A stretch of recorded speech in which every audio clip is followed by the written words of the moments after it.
At doon ka sa boyfriend mo mukhang bakla. Ma! Ano ba? Di ka na ba naawa sa apo mo?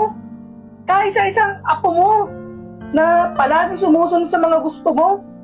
Tapos ganito pang gagawin mo? Anak, ayoko lang siya mapagaya sa mga kapatid mo babae. Na maaga lang siya pagbuntis.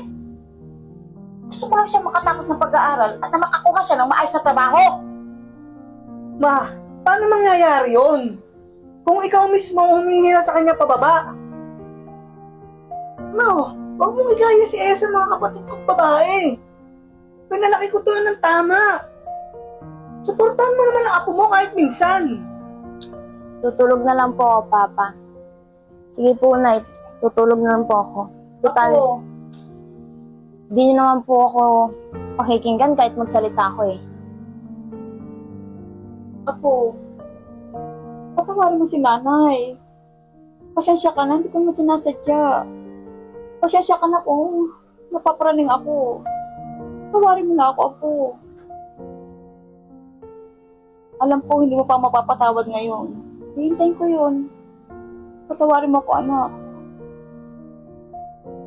Sige na. Ano yun? Ano yun? Kasi,